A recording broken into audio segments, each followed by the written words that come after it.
região. Vamos agora para a nossa Lampions League, nossa Liga dos Campeões, a Copa do Nordeste. Nós temos a nossa também. E o Fortaleza, hein? Pegou um surpreendente CRB nesta quarta-feira e venceu por 2-0, botando uma boa vantagem para o jogo de volta. Claro que não está liquidada a fatura, até porque o CRB já mostrou que nessa competição ele sabe eliminar grandes times, o Bahia que o diga. Bahia ficou nos pênaltis para a equipe do CRB. Mas, amigos, que estão acompanhando o nosso podcast, o Edu, do lado contra o CRB tem um time que está acostumado a dar goleadas, acostumado a atropelar os adversários, jogando competições internacionais. Falávamos ainda há pouco de Sul-Americano, Fortaleza lá está. É difícil inverter essa vantagem para o CRB, hein, Edu? Não, sem dúvida, né? Claro que a gente já viu muita coisa no futebol, mas realmente o time do Fortaleza, né? Ele está mais pronto, né? Do que o CRB. O CRB que está na Série B, o Fortaleza está na Série A. O jogo de ontem, por exemplo, né? A gente está gravando isso na quinta-feira, né? O jogo de quarta-noite, melhor dizendo, lá no Castelão, né? A primeira partida foi com o mando do Fortaleza. O CRB, que tem um sistema defensivo muito interessante, né? O técnico Daniel Paulista realmente consegue montar ali uma estratégia que vem dando certo, né? Mas, assim, o CRB segurou o Fortaleza até os 40 ali do primeiro tempo. Aí, numa jogada sensacional do Moisés, o Moisés conseguiu fazer 1-0, e aí logo em seguida o Fortaleza fez o segundo. No segundo tempo poderia até ter ampliado, mas a equipe do CRB realmente não conseguiu ser tão assim ofensiva, né, a ponto de pelo menos diminuir a diferença. Até fez um gol no finalzinho, mas estava impedido, o gol não valeu. Mas enfim, dá para dizer sim que realmente é complicado para o CRB reverter essa situação. Mas o próprio Vojvoda, após o jogo, já disse, né? O futebol não nos dá garantia de nada, né? E ele tá certo, porque o CRB vai jogar em casa, vai jogar no Rei Pelé, e o estádio do CRB em Maceió, né? E sem dúvida alguma vai ser um jogo onde o CRB vai ter que se impor. E aí realmente a gente vai ver se esse time consegue, né, fazer frente aí ao Fortaleza. Obviamente que o Rei Pelé vai estar lotado. O CRB, que nunca foi campeão da Copa do Nordeste, né? Lá atrás, nos anos 90, na primeira edição, ele foi vice-campeão. Naquela época, era um torneio disputado todos os jogos na mesma cidade. E o CRB, inclusive, jogou no Rei Pelé a final, perdeu nos pênaltis para o Sport por 4-2. E o Fortaleza persegue aí a sua terceira, né, Copa do Nordeste.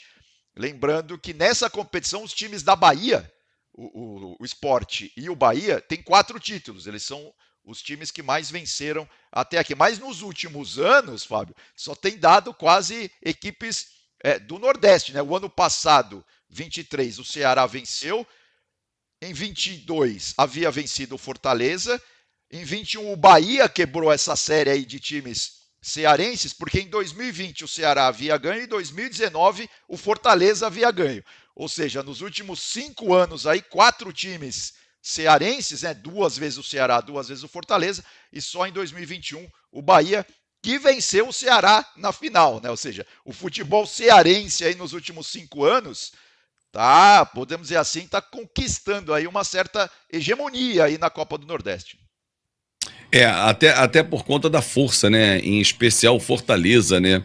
E o Bahia esperava fazer uma grande final com a equipe do Vojvoda, mas o CRB foi lá e tirou essa situação, impediu que pudesse fazer essa final. Agora é muito difícil, mas com o Rei Pelé que estará lotado, torcedor apaixonado pelo CRB, estará lá empurrando o time nessa grande final da Liga dos Campeões, que garante uma vaga na Copa do Brasil também. Tem todo esse glamour, né, de chegar na Copa do Brasil mais avançado, passar daquelas primeiras fases, né? Já entra lá na terceira fase, enfim, é bom. É ruim porque perde dinheiro, né? Porque cada fase que você vai percorrendo tem o Pix para cair na conta. Exato. Mas você já elimina a data do calendário, né? E do lado do CRB, né, o Clube de Regatas Brasil, né? CRB é uma sigla, né? Clube de Regatas Brasil, que foi fundado há 100 anos, né? Lá na praia de na belíssima praia de Pajuçara, ali em Maceió. E tem uma história interessante, um dos primeiros times do CRB tinha porque o Zagallo, né? O Mário Jorge Mário Lobo, Jorge Lobo Zagallo. Zagallo que faleceu recentemente, né? O Haroldo Zagallo, que era pai do Zagallo, jogou num dos primeiros times do CRB há 100 anos, praticamente, né? Então, Ele era de Maceió. exato. Aliás, Maceió tem grandes nomes da arte. Djavan, de Maceió também. Enfim, tem grandes nomes que de lá vieram. Mais algum tema para a gente fechar? Não, ou podemos mergulhar em seleção? Uma outra arte, né? A gente falou do CRB, né? Temos artes aí para mostrar desse jogo, porque assim, o CRB é o que eu disse, como ele tem um sistema defensivo muito bom, e tanto nas quartas de final quanto na semifinal, ele passou só nos pênaltis, né? Esse 1-0 é porque o nosso aplicativo dá dá o gol para o time que passa nos pênaltis. Mas foi empate, sim, né? Empatou com o Botafogo, sim. Empatou com o Bahia e só passou nos pênaltis. Então agora vai ter que tirar alguns coelhos da cartola, porque vai precisar pelo menos fazer 2-0 para levar para os pênaltis, né? E aí, se levar para os pênaltis, o Fortaleza já sabe que o CRB é muito forte. Fortaleza que passou com goleadas, né? Exatamente. O Fortaleza, nas quartas, ele venceu por 5-0, né? A equipe. Aí é a somatória, né, dos gols aí do Fortaleza. São 18 gols da competição, mas nas quartas ele fez 5-0 no Altos, né, do Piauí, e depois na semi foi 4-1 para cima do Sport. Sendo que o Moisés, né, tá fazendo chover ontem de novo na final, na primeira partida, ele fez o golaço, o primeiro gol do Fortaleza, do tricolor do PC. Do PC, o Leão, aço, o né? Leão. É que o Bahia também se chama de tricolor de aço, então enfim, tem. São os tricolores do Nordeste, da linda região do Brasil. Falando em Brasil,